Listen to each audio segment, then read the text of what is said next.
ভারতে মুসলিমদের উপর প্রশাসনিক চাপ ক্রমেই বেড়েছে। সম্প্রতি প্রকাশিত আই লাভ মোহাম্মদ অর্থাৎ আমি মোহাম্মদকে ভালোবাসি লেখা পোস্টার, টি শার্ট বা সামাজিক যোগাযোগ মাধ্যমের পোস্টকে কেন্দ্র করে পুলিশ ব্যাপক অভিযান চালাচ্ছে। শুধু গ্রেপ্তারি নয়, অনেকের বাড়িঘরও বুলডোজার দিয়ে ভেঙে দেওয়া হচ্ছে। এ ঘটনা বিশেষ করে বিজেপি শাসিত রাজ্যগুলোতে বেশি নজরে এসেছে। ঘটনার সূত্রপাত হয় উত্তরপ্রদেশের কানপুর থেকে। গত 4 সেপ্টেম্বর নবীজির জন্মদিনে মুসলমানরা মিলাদের আয়োজন করেছিল। সে সময় এক বোর্ডে লেখা হয় আই লাভ মুহাম্মদ।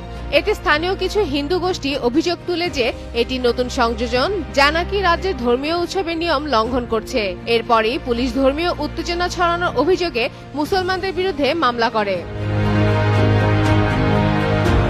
এদিকে মানবাধিকার ও নাগরিক অধিকার সংস্থাগুলো বলছে এই অভিযানের কোনো আইনি ভিত্তি নেই। ভারতের সংবিধান প্রত্যেক নাগরিককে তার ধর্ম প্রকাশ ও মত প্রকাশের স্বাধীনতা দেয়। সংবিধান অনুযায়ী যতক্ষণ না প্রকাশিত বক্তব্য সহিংসতা বা ঘৃণা উস্কে দেয়, ততক্ষণ তা অপরাধ নয়।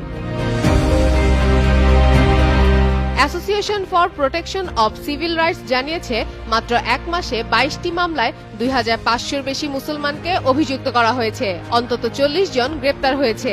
আর নাগরিক অধিকার কর্মীরা বলছে আই লাভ মোহাম্মদ শান্তিপূর্ণ ও অহিংস, কিন্তু সরকার ইচ্ছে করে এটিকে জনশৃঙ্খলা ভঙ্গের অভিযোগে বাধা দিচ্ছে। তবে বিশ্লেষকরা বলছেন, মোদী সরকারের হিন্দুত্ববাদী নীতি মুসলমানদের প্রান্তিকীকরণকে ত্বরান্বিত করছে। 2014 সালের পর থেকে দেশ জুড়ে ধর্মীয় সংখ্যালঘুদের উপর সহিংসতা ও আইনি হয়রানি বেড়েছে। ফাতেমা ফাতেহ জান, যুগান্তর নিউজ।